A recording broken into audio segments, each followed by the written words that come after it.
네, 광주의 코로나19 지역 감염이 방문 판매 관련 시설에서 배드민턴 동호회까지 지역 곳곳으로 퍼져가고 있습니다. 이런 가운데 전체 신규 확진자 가운데 해외 유입 사례가 절반을 넘어서면서 오늘부터 해외 유입자에 대한 방역도 강화됩니다. 김경우 서울백병원 가정의학과 교수와 함께 관련 내용 짚어보겠습니다. 안녕하십니까? 안녕하세요. 어제와 그제 신규 확진자가 30명, 40명대로 조금 떨어졌습니다. 그런데 이 숫자도 숫자지만은 수도권에서의 환자 발생 추이가 좀 꺾이고 있다는 건 긍정적인 신호가 아닐까 싶어요. 네, 그렇게 볼 수 있을 것 같습니다. 최근 2주간 발생 비율 평균 수치를 봤을 때 말씀하신 것처럼 전 2주에는 수도권 평균 발생 환자 수가 22.1명이었는데 네. 최근 2주간에는 이제 15명으로 많이 감소한 수치를 보이고 있고요. 하지만 이제 국내 일일 평균 신규 확진자 수는 지난 2주엔 28.8명에서 최근 2주에는 31.7명으로 오히려 약간 증가하는 추세를 네. 보이고 있어서 네. 아직 안심할 수 있는 단계는 아니라고 할 것 같습니다. 그렇군요. 일단 정부는 최근 2주간의 일일 신규 확진자 수가 수도권은 줄고 비수도권은 늘긴 했지만 그래도 어느 정도 안정세를 보이고 있다고 판단했습니다. 박능우 보건복지부 장관의 얘기 들어보시죠. 수도권은 거리두기 1단계에 있고 그리고 강주 호남권은 좀 더 거리두기 2단계에 해당하는 그런 이제 자체적으로 시행을 하고 있습니다.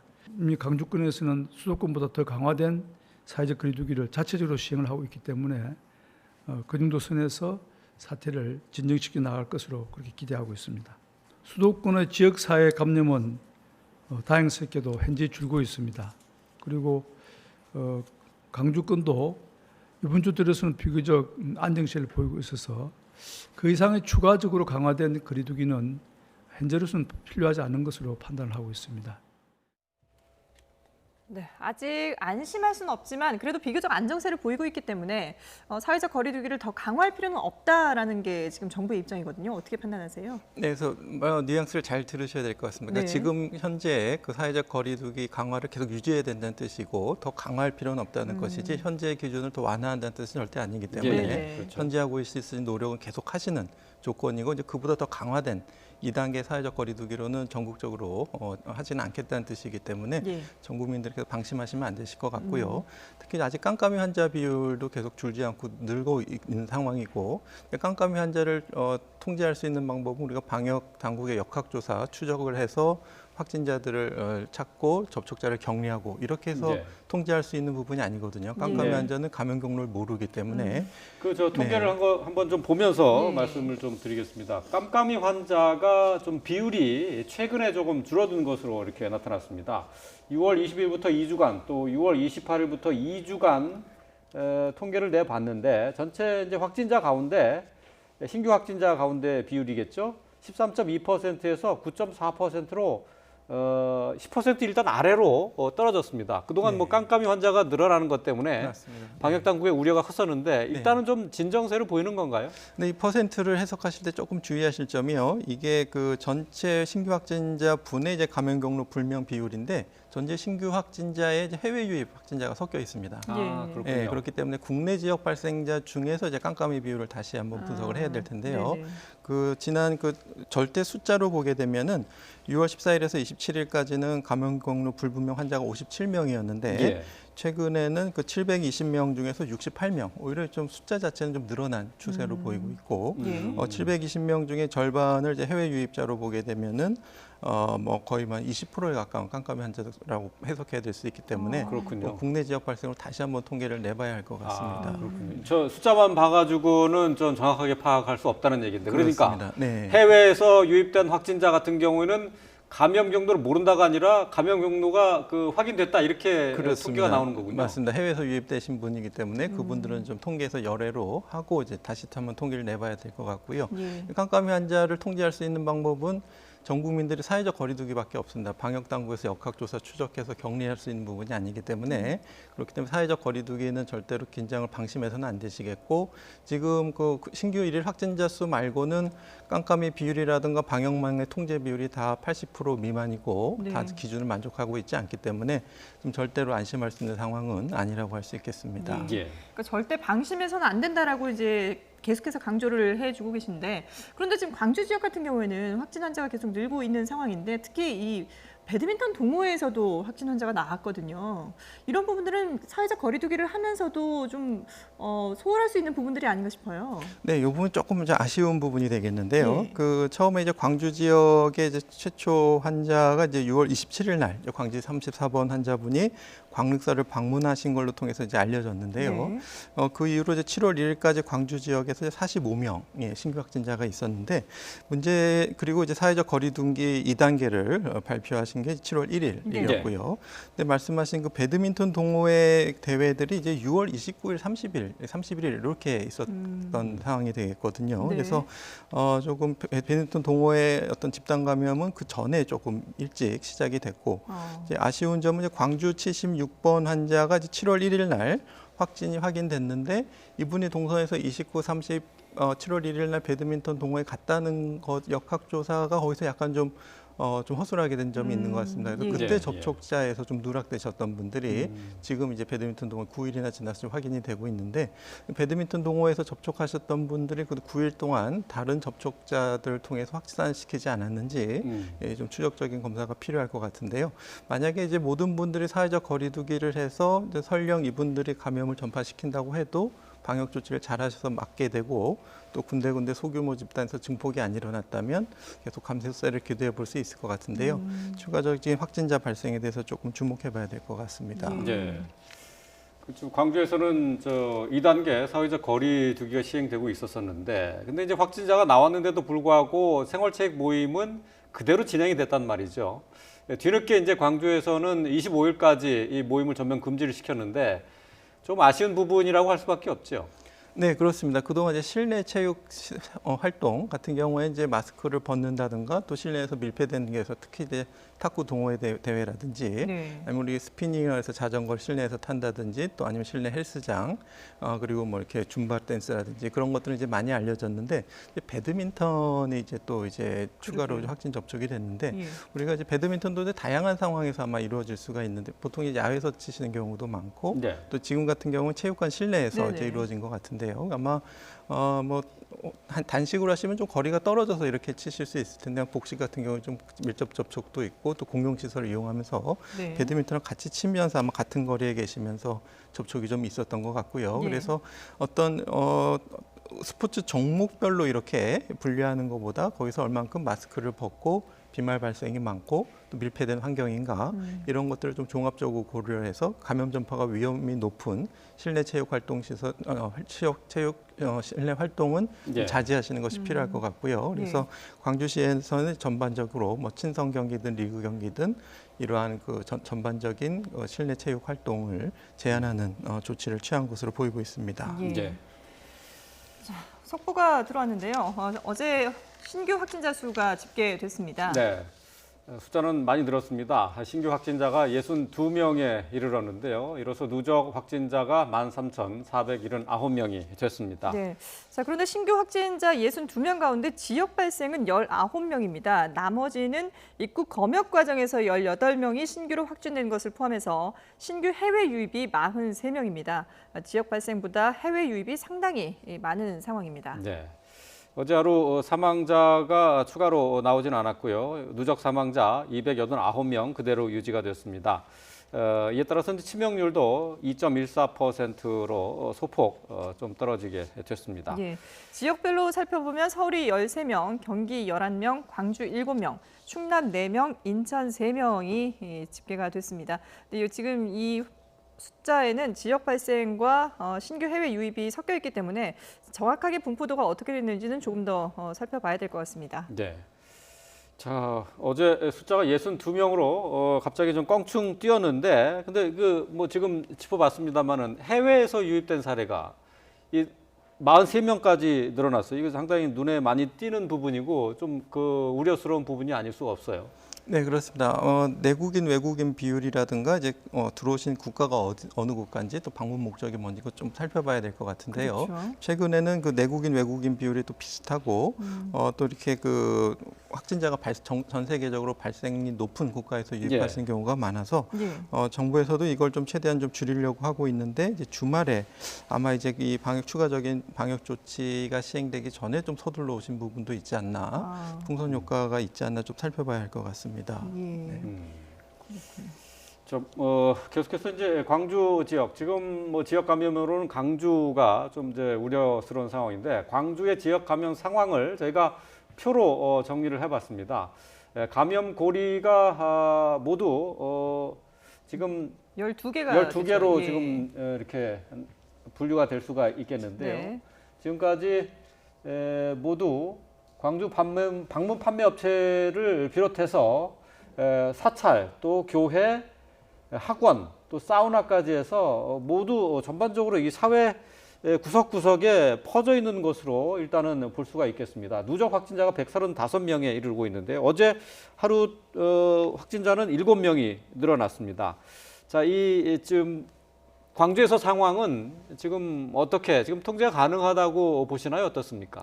네, 지금 사회적 거리두기 2단계로 지금 발령하고 있고, 이제 사흘 연속 두 자릿수의 발생자가 생기면 3단계로 접어든다고 했는데요. 네. 아직까지는 7명이니까 지금 2단계를 유지할 것으로 보이고, 말씀하신 것처럼 이렇게 연결고리 곳곳을 보게 되면 이제 광륵사, 또 이제 교회, 이런 또 이제 어떤 고시학원 이런 데서 소규모 광륵사 14명, 그다음에 일곡 중앙교회 20명, 고시학원 16명 이렇게 밝혀져 있는데, 보게 되면 그 방역 수칙을 좀 소홀히 했다고 하죠. 마스크도 잘 안 쓰신다든지, 또 그렇기 때문에 거기서 소규모 증폭이 되면서 또 교회를 가셨던 분들이 또 말씀하신 것처럼 여러 직종에 있고 사회 곳곳에 계셨던 분들도 교회에서 모이셨기 때문에, 네. 그래서 아마도 조금 그 사회 곳곳에서 좀 작은 거지만 방역 수칙을 잘 준수하시는 것이 이렇게 연결고리를 차단할 수 있는 유일한 방법이 될 수 있을 것 같고, 이제 평상시에도 이제 지자체에서 각 소규모 집단 감염 예방을 위한 방역 수칙 준수 여부를 점검하시긴 하지만은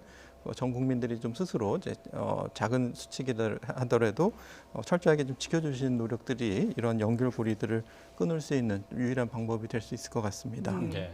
근데 이게 방역 수칙을 저희가 강조해온 지가 지금 벌써 뭐 거의 6개월이 돼가는데, 아직도 이게 생활화되지 않았다고 봐야 되는 건가요? 네, 그런 것 같습니다. 그래서 나도 감염자가 될 수 있고 내가 만나는 모든 분들도 무증상 감염자를 만날 수 있다는 경각심이 필요한데, 네. 네. 아마 이제 광주 지역 같은 경우에 그동안 확진자가 없었기 때문에 뭐 괜찮겠지 하고 약간 방역 수칙을 좀 소홀히 하셨던 부분이 있었던 것 같고요. 예. 이제 지금 이제 2단계로 들고 하면서, 물론 지금 발생한 소규모 감염들은 좀 그 이전에 이제 발생했던 것들이 지금 확인되는 거기 때문에, 지금 7월 1일부터 강화된 사회적 거리두기 2단계 조치를 통해서 이제 시민 여러분들이 좀 철저히 지켜주신다면은 감염자 발생이 좀 줄어들 수 있지 않을까 이렇게 기대해 볼 수 있을 것 같습니다. 예. 네.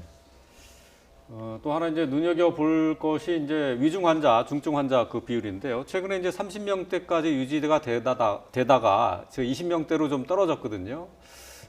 아무래도 이제 조금 그동안 치료가 좀 많이 진행이 된 것이 영향을 미쳤던 건가요? 어떻습니까? 네, 좀 치료 효과를 좀 봐야 될 것 같은데요. 말씀하신 것처럼 위중 환자, 중증 환자 통계를 지난 2일과 12일을 이제 비교해 보게 되면은 중증 이상인 환자분이 이제 7월 2일 기준으로 34명이었는데 네. 7월 12일 날 19명으로 좀 감소를 했습니다. 네. 근데 이 중에는 이제 신규 발생자라든지 그다음에 호전돼서 다시 경증으로 가신 분이라든지 또 하나 이제 고려해야 될 게 이제 사망하신 분들 네. 통계를 같이 좀 고려를 해봐야 될 것 같은데, 그동안에 이제 7월 2일 기준으로 했을 때 7분이 사망을 하셨거든요. 네네. 그렇기 때문에 중증 이상 환자분 감소에는 어떤 그 사망자 분이 좀 일부 포함될 수 있겠고, 그런다고 하더라도 또 일부는 호전되셔서 네. 중증에서 경증으로 넘어가신 분들이 좀 일부 계신 것 같은데요. 추가적인 세부 사항은 아마 이제 조금 좀 추가적인 조사나 방역 당국의 발표가 좀 필요할 것 같습니다. 예. 그러면 이 중증 환자들에게 투약한다는 렘데시비르의 투약 효과는 어느 정도로 봐야 될까요? 네, 지금 방역 당국에서도 국내에서 좀 투약하신 분들의 효과를 지금 곧 분석해서 발표를 한다고 하고 있는데요. 네. 지금 보게 되면은 42명에게 이제 투약한 것으로 알려져 있고, 27명 중에서 이제 호전이 9분, 악화가 3분, 그리고 15분은 이제 큰 변화는 없었다. 이렇게 보고를 하고 있고요. 이제 각각 특성이 연령별로 어떤지, 기저질환별로 어떤지, 또 중증인지 위중인지 상태에 따른 어떤 차이가 있는지 이런 세부적인 분석은 아마 이제 좀 추가적인 분석을 통해서 발표가 돼야 될 것 같습니다. 예. 지금 이 정도 수치면은 효과가 있다 없다 어떻게 볼 수 있을까요? 글쎄요. 일단은 고령층, 특히 이제 70세 이상의 어떤 중증 어르신들만 그 통계를 따로 좀 분석을 해보게 되면은 네. 이제 70세 이상 그 중증 이상이셨던 분이 이제 21분에서 최근에 이제 10분으로 줄으셨는데 아마 그 중에 상당 부분은 이제 7분은 사망을 했을 것으로 좀 추정이 되고 나머지 이제 4분 정도는 좀 호전을 보이지 않았을까 이렇게 좀 추정을 할 수 있겠는데 네. 세부적인 어떤 그 연령별 효과 또 사망자 비율 이런 것들은 좀 추가적인 발표가 좀 있어야 될 것 같고 이 통계만으로 좀 확인하기는 좀 어려울 것 같습니다. 아직은 확신할 수가 없군요. 네. 그러니까 27명에게 투약을 했는데 9명이 호전이 됐어요. 그러니까 뭐 한 33% 정도라고 얘기를 할 수 있겠는데 이 약이 그러면 이게 절반 이상에서 환자에서 효과가 안 보인다면은 일단은 그 약효에는 제한적이다라고 얘기할 수 있는 거 아닙니까? 기존의 연구에서 이제 어떤 30일 기준으로 했을 때 호전 정도를 비교했을 때 말씀하신 것처럼 렘데시비를 투여하신 분에서는 3분의 2 정도, 그러니까 60%에서 호전을 보였고 투약하지 않은 대조군은 50%가 이제 좋아진 걸로 발표가 돼 있거든요. 그러니까 투약을 안 해도 중증 이상 환자에서 절반은 좋아졌는데 이 연구에서 문제점은 이제 60세 이상 고령 어르신이 한 3분의 1 정도밖에 포함이 안 됐기 때문에 연령별로 호전 정도 어느 차이가 있는지 거기에 대해서는 아직은 세부적인 발표는 없었는데 국내에서도 이제 특히 이제 중증 환자분이 많은 70세 이상 고령의 어르신에게서 렘데시비르가 어느 정도 효과가 있었는지는 국내 적은 수긴 하지만 좀 추가적인 분석이 필요할 것 같고요. 최근에 아무래도 렘데시비르 7분이 사망하셨는데 그중에서 렘데시비르 투약군이 어느 정도 있었는지 그리고 그분들의 연령층이 어느 정도인지 이것들은 아마 추가적인 임상 역학 통계 분석을 통해서 좀 발표가 필요할 것으로 보입니다. 그러니까 이제 같은 환자라고 하더라도 고령의 환자에게는 이 효과가 나타나는 데는 조금 제한적이다 이런 겁니까?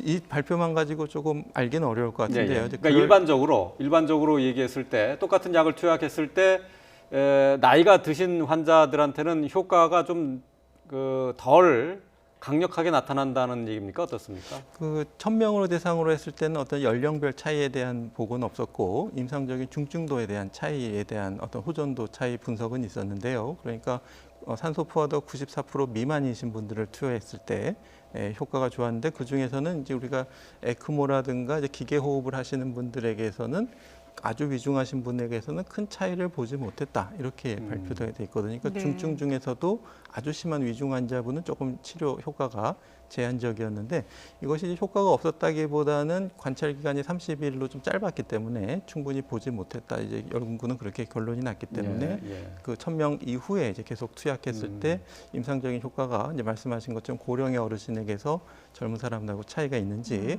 그리고 효과가 없었던 이제 에크모나 기계호흡을 하시는 분에게서도 효과가 있었는지 요거에 대한 추가적인 분석이 좀 필요할 것 같습니다. 나이별로 그 효과 분석은 없었다는 얘기네요. 그렇습니다. 네, 앞으로 이제 조금 더 연구를 해야 되는 그런 과제로 남아 있는데요. 일단 뭐 저희가 계속해서 강조를 하고 있는 것이 치료 전에 백신이 없을 경우에는 일단 코로나19를 막기 위해서는 마스크 착용 그리고 거리 두기가 가장 중요하다라고 얘기를 하고 있는데요. 이런 가운데 공적 마스크 판매가 어제로 종료가 됐습니다. 이에 대해서 정세균 총리가 얘기를 했는데 한번 들어보시죠. 보건용 마스크의 공적 공급 체계가 오늘부터 시장으로 되돌려졌습니다. 그동안 국민들께서 인내하고 협조해 주신 덕분에 마스크 시장은 이제 안정을 되찾았습니다. 특히 본연의 업무에 지장을 받으면서까지 마스크 공적 공급에 최선을 다해 주신 전국의 약사님들께 진심으로 감사드립니다. 정부는 공적 마스크 제도 종료 이후에도 생산, 유통, 가격 동향 등을 매일매일 점검하고 시장 기능을 왜곡하는 매점 매석 등 불공정 거래 행위는 더욱 엄정하게 단속하겠습니다.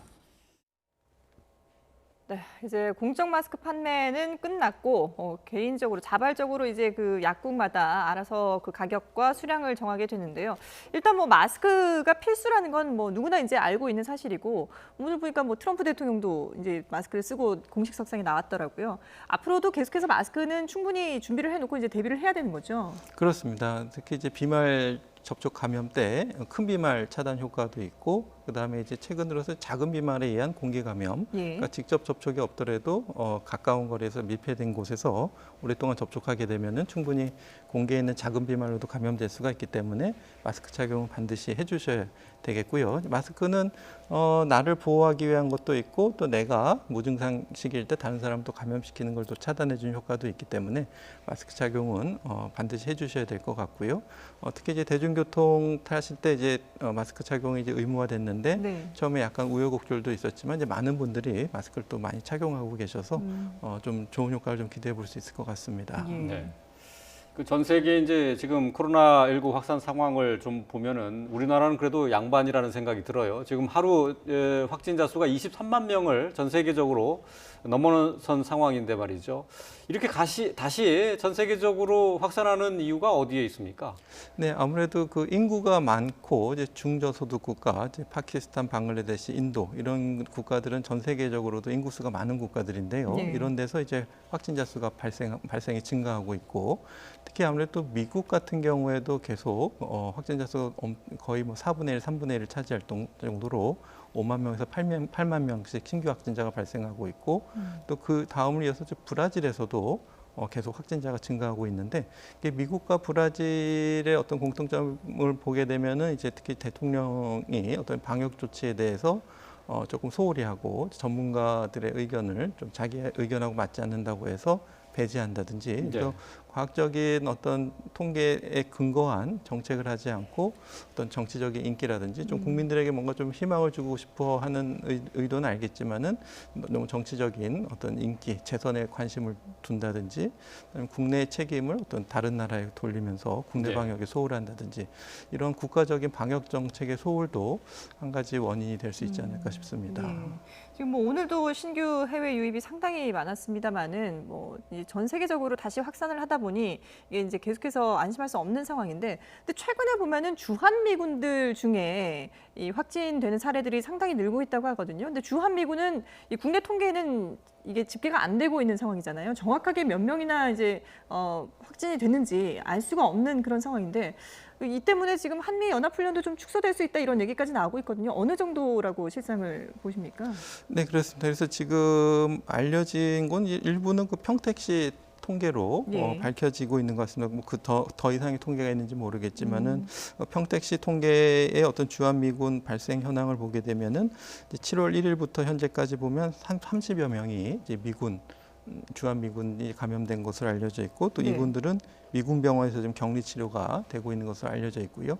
그 이외의 통계가 있는지는 이제 확인이 조금 필요할 것 같은데 예. 입국 경로도 오산 공군기지로 바로 오시는 분도 있고 인천공항을 통해서 들어오시는 분도 있고요. 그래서 이제 주한미군의 어떤 확진자 수가 이제 아무래도 미국 자체에서의 확진자 증가에 영향으로 예. 같이 이제 들어오시는 미국인들도 감염자가 증가하는 것 같은데요. 말씀하신 것처럼 이제 한미 연합 훈련 같은 경우에도 충분히 그 안에서 또 같이 밀접 접촉이 일어나고 또 같이 숙박을 하시고 이렇게 하게 되면은 충분히 감염이 확산될 가능성이 높은 상황이기 때문에 축소하거나 제한하는 것이 맞을 것 같고요. 지금은 어떤 주한미군 어떤 폐쇄된 또 밀폐된 환경이 많은 이런 환경이기 때문에 특히 이제 미군 내에서 이런 또 미국에서 들어오시는 주한미군으로 인한 그 영내 감염 이런 것에 대해서 좀 충분한 방역 조치가 좀 필요할 것 같고요. 또 이제 지금은 없지만 전에는 이제 일례 사례 같은 경우에 이제 2주간 자가 격리를 하고 검사를 받고 해제 직전에 잠깐 또 외출해서 이제 부동산을 보러 다니고 이런 사례가 있었는데요. 네. 아마 이제 그 부동산 추가적인 접촉자 감염 보고는 아직은 있는 것 같지는 않은데 주한미군 특히 자가격리 되신 분이라든지 또 이런 분들이 이제 영내 밖에서 어떤 활동을 하실 때 지역사회 감염으로 이어지는 것에 대한 충분한 사전적인 조치가 이제 미군하고 좀 협력이 좀 잘 돼야 될 것 같습니다. 예. 뭐 앞서서 어제 추가 확진자를 전해드렸는데 이제 해외에서 유입된 사례가 70%를 지금 넘는 것으로 지금 나와 있단 말이죠. 그래서 지금 방글라데시하고 파키스탄 뭐 이렇게 주요 4개국에 대해서 입국할 경우에는 음성 확인서를 내야 되는 거죠. 네, 그렇습니다. 그래서 48시간 이내에 음성이라는 확인서를 이제 제출하고 들어오게 돼 있는데요. 물론 그렇다고 해서 이제 해외 입국 특별 입국 절차가 변경되는 건 아니고 모든 외국인은 그래도 또 전수 검사를 하셔야 되고 유증상자는 또 검사해야 되고요. PCR 검사 이제 음성이라는 게 이분이 이제 감염이 없다는 것 뜻하는 건 아니고 얼마든지 잠복 기간에 이제 네. 입국하실 수가 있는 부분이기 때문에 입국하셔서 이제 14일간 자가격리 의무적으로 하는 거는 변화는 없겠고요.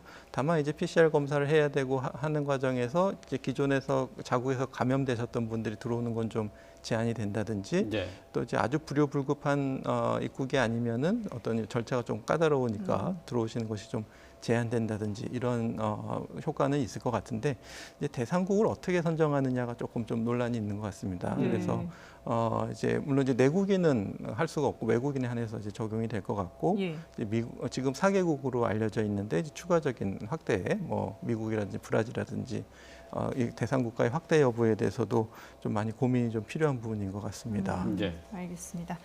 네, 지금까지 김경우 서울백병원 가정의학과 교수와 함께 얘기 나눴습니다. 잘 들었습니다. 네, 감사합니다.